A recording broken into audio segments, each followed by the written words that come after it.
The Art of War by Sun Tzu is an ancient Chinese manual on how to conduct warfare effectively. Written sometime during China's Warring States period, it outlines tactical considerations that every general would be wise to think about. Today, despite the obvious advancements in technology since the time of its writing, the book is still regarded as a text containing pertinent wisdom for how commanders should engage in war. It is also of great interest to scholars fascinated by military history. Beginning with the subject of the book's author, it must be said that little is known about Sun Tzu. He is rumored to have been born in the southern province of Wu, and supposedly once organized a group of concubines into a functional fighting force. It is more plausible, however, that Sun Tzu is simply a legend who embodies the archetype of a wise general, and that his name was attached to the book at a later date. I personally believe this to be the case, but ultimately it does not matter whether he was a real historical figure or a mythical character. The Art of War is real and contains valid military knowledge whether its author actually existed or not. Moving on to our analysis of the book, The Art of War is divided into 13 chapters. These are as follows. Chapter 1, Laying Plans. Chapter 2, Waging War. Chapter 3, Attack by Stratagem. Chapter 4, Tactical Dispositions. Chapter 5, The Army on the March. Chapter 6, Energy. Chapter 7, Weak Points and Strong. Chapter 8, Maneuvering. Chapter 9, Variation in Tactics. Chapter 10, Terrain. Chapter 11, The 9 Situations. Chapter 12, The Attack by Fire. Chapter 13, The Use of Spies. Beginning with Chapter 1, Sun Tzu outlines 5 constant factors of which a general must be aware. These are the moral law, heaven, earth, the commander, and method and discipline. To quote Sun Tzu, "The moral law causes the people to be in complete accord with their ruler, so that they will follow him regardless of their lives, undismayed by any danger. Heaven signifies night and day, cold and heat, times and seasons. Earth comprises distances, great and small, danger and security, open ground and narrow passes, and the chances of life and death. The commander stands for the virtues of wisdom, sincerity, benevolence, courage, and strictness. By method and discipline are to be understood the marshalling of the army in its proper subdivisions, the graduations of rank among the officers, the maintenance of roads by which supplies may reach the army, and control of military expediture. By meditating on these 5 factors, one can predict victory or defeat. Sun Tzu encourages the reader to ask, which of the 2 sovereigns is imbued with the moral law? Which of the 2 generals has the most ability? With whom lie the advantages derived from heaven and earth? On which side is discipline most rigorously enforced? Which army is stronger? On which side are officers and men more highly trained? In which army is there greater constancy both in reward and punishment?" In addition to these 5 factors, Chapter 1 also teaches that all warfare is based on deception, and that the successful general makes many calculations before going to battle. Thus, by deceiving the enemy and generating detailed plans and contingencies, the general can increase the probability of victory. Chapter 2 is very straightforward in that it is about the importance of avoiding prolonged warfare. Sun Tzu observes that by committing to protracted warfare, a state is deprived of money, the lives of its men, and the labor that they otherwise could have. As a war goes on, not only are soldiers killed, but the royal coffers are also drained, and food production for the state is hindered. As such, the optimal course of action is to achieve swift victory so that the state need not participate in years of fighting. On this note, Sun Tzu strongly opposes the attacking of walled cities. Sieges are long and costly, and can exhaust an army's strength. Chapter 3 is titled Attack by Stratagem, and is the chapter in which Sun Tzu gives the famous line that excellence is breaking the enemy's resistance without fighting. This is also the chapter containing the equally famous passage, "If you know the enemy and know yourself, you need not fear the result of 100 battles. If you know yourself but not the enemy, for every victory gained, you will also suffer a defeat. If you know neither the enemy nor yourself, you will succumb in every battle." Furthermore, in Chapter 3, Sun Tzu also presents 3 ways in which a ruler can bring misfortune to his army, as well as 5 essentials for victory. Starting with the 3 ways that a ruler can bring ruin to his army, these are: 1.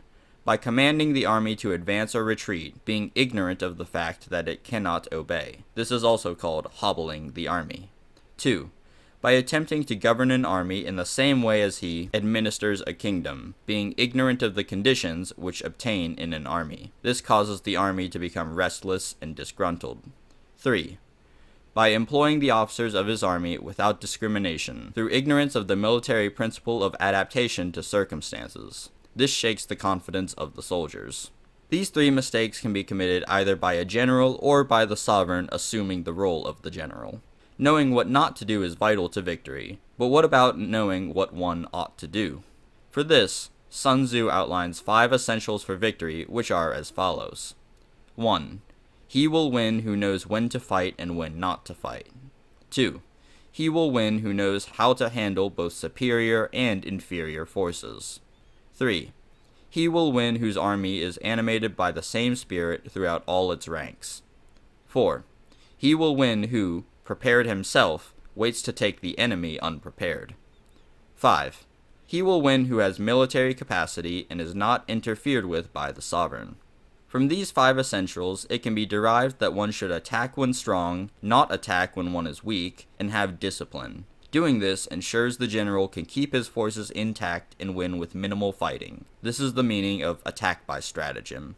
Chapter 4 is titled Tactical Dispositions and focuses on knowing when to attack and when to defend. Sun Tzu says that excellence is winning decisively on a regular basis, and in order to win decisively on a regular basis, it is imperative to avoid making unforced errors. Hence, the adept general puts his army in a position which makes defeat impossible and does not miss the opportunity to attack when the enemy is vulnerable. To achieve this, Sun Tzu outlines a decision-making formula which he calls the military method. To quote him, "In respect of the military method, we have, firstly, measurement, secondly, estimation of quantity, thirdly, calculation, fourthly, balancing of chances, fifthly, victory. Measurement owes its existence to earth, estimation of quantity to measurement, calculation to estimation of quantity, balancing of chances to calculation, and victory to balancing of chances." Thus, the victorious general is one who considers how far away the enemy is, what the strength of his force is, calculates if he can beat the enemy, and then chooses to attack or defend based on that calculation. Chapter 5 is titled The Army on the March, and discusses concrete advice for leading an army en route to war. For example, the optimal course of action varies and depends largely based on geography. Regarding mountain warfare, Sun Tzu recommends passing quickly over mountains, camping in high places as opposed to low ones, and never climbing heights in order to fight. Regarding river warfare, Sun Tzu recommends getting far away from rivers after crossing, and never moving upstream to meet the opponent. In flat country, Sun Tzu recommends finding the highest ground possible and camping so that danger is in front of you rather than to your sides or to your rear. Near forests, an army should keep their back towards the trees, and precipitous cliffs and quagmires should be avoided at all costs. Furthermore, Sun Tzu also shares martial wisdom which seems obvious, but nevertheless only becomes apparent by gaining experience. For instance, he says that startled birds indicate an ambush, and that soldiers speaking in subdued tones around camp indicate dissatisfaction among an army's rank and file. Moving on to Chapter 6, Sun Tzu distinguishes between 2 methods of attack, direct and indirect. He compares attacking to musical notes in that although there are but 5 musical notes, they can be combined to create an unlimited number of melodies. Likewise, a general can combine direct and indirect attacking in an almost unlimited number of ways. If used correctly, the onset of troops charging surprised opponents should have all the momentum of a boulder rolling down a mountain. This is why Sun Tzu titles this particular chapter as Energy. A successful attack is meant to be a swift torrent of destructive power. Chapter 7 is called Weak Points and Strong, and revolves around the idea of attacking places which are hard to defend, and defending places which are hard to attack. On the surface, this advice seems obvious. However, this advice goes far beyond not attacking the enemy when he has the high ground. Consider, for instance, the act of ambushing the enemy army. The element of surprise can turn an otherwise easy-to-defend place into a desperate battle for the army's survival. Another way an easy-to-defend position can become a position is for the general to bait the enemy into making mistakes. This is particularly useful if the opposing general is prone to anger and can be provoked by insults to his honor. There are innumerable ways tacticians can turn weak points into strong ones and strong points into weak ones, but at the end of the chapter, Sun Tzu is adamant that the same tactic should not be repeated twice. Otherwise, the enemy can predict the deception and disaster will ensue. Chapter 8 is titled Maneuvering and emphasizes the danger inherent in maneuvering an army. If the army is maneuvered effectively, then it is quite formidable, but if maneuvered incorrectly, then the general jeopardizes his life, the lives of his men, and the state for which he fights. As such, organization is essential for success. A general with an organized and disciplined army will have men who follow him and execute his orders, whereas a general who does not is trying to manage chaos.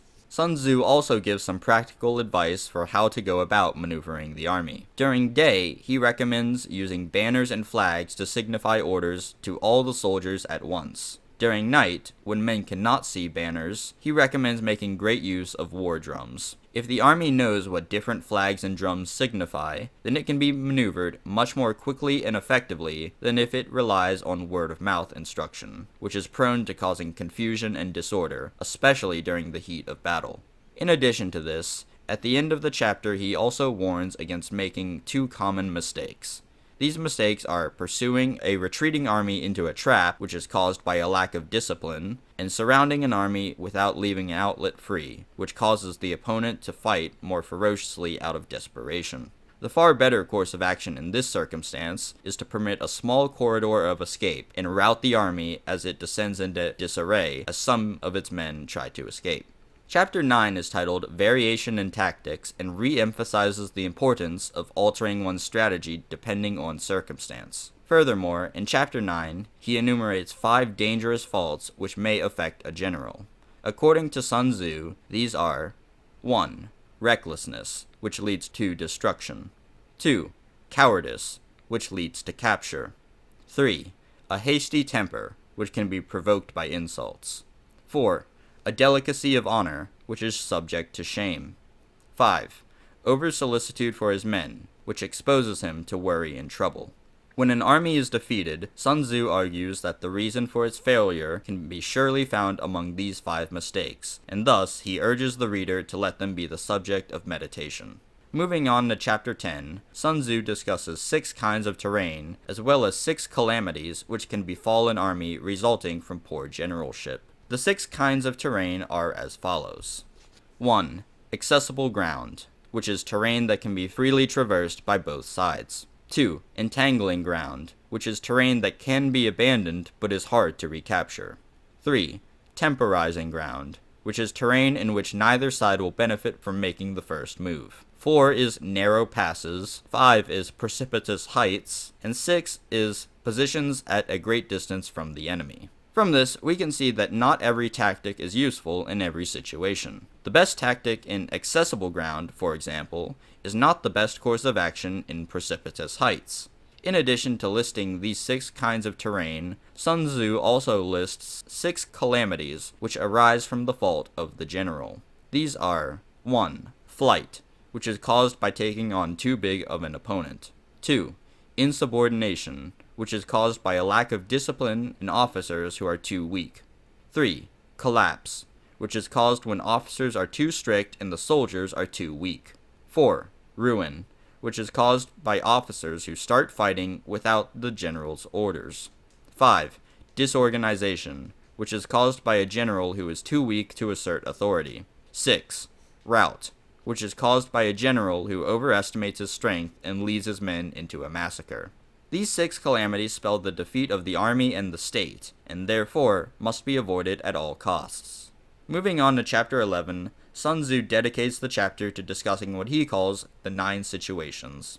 To quote Sun Tzu, "The art of war recognizes 9 varieties of ground. 1. Dispersive ground. 2. Facile ground. 3. Contentious ground. 4. Open ground. 5. Ground of intersecting highways. 6. Serious ground.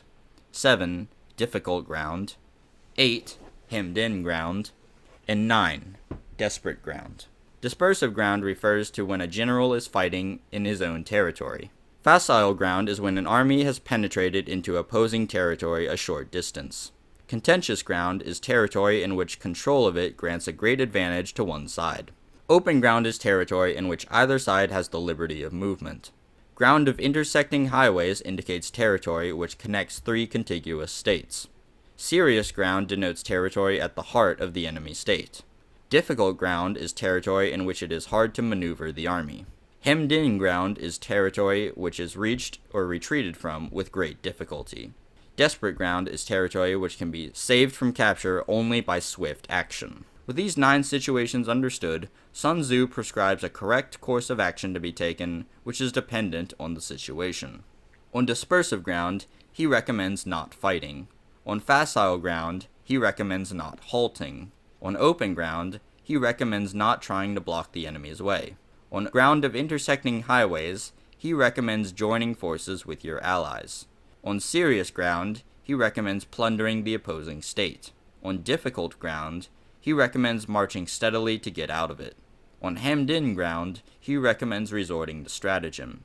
And on desperate ground, he recommends fighting. The rest of the chapter elaborates on details about how to marshal an army dependent upon the situation. Sun Tzu then proceeds to warn his reader that ignoring the importance of the particular situation, or ground, spells defeat for the army.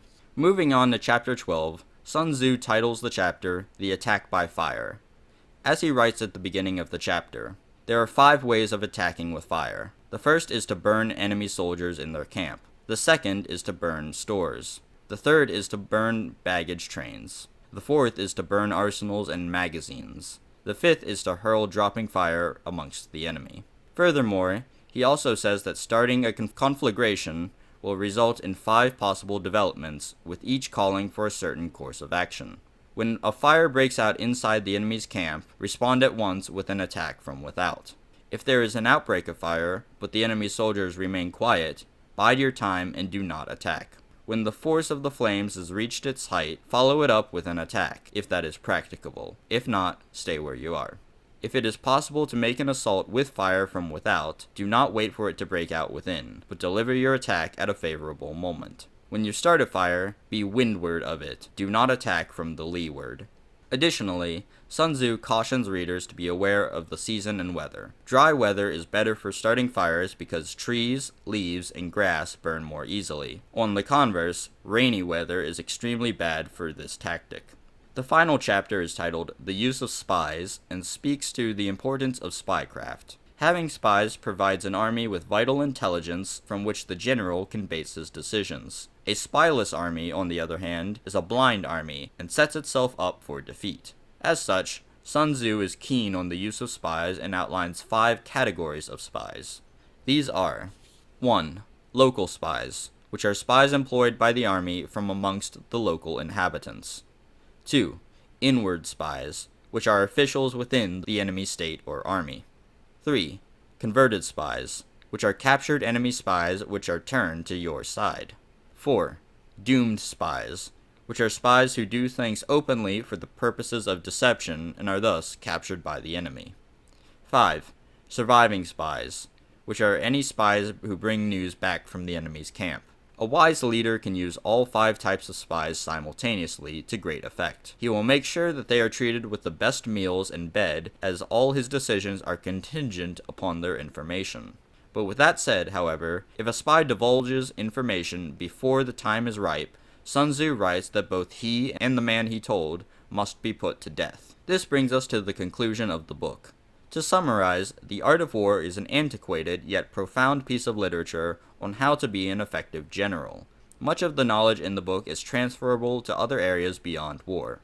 Moreover, The Art of War is a surprisingly brief text, coming in at a grand total of 68 pages in the edition I have. As such, the book warrants reading not only by military history buffs, such as myself, but also by anyone looking to simply enjoy a short read. Many of its teachings can be used in daily life by normal people, not just individuals determined on conquering China.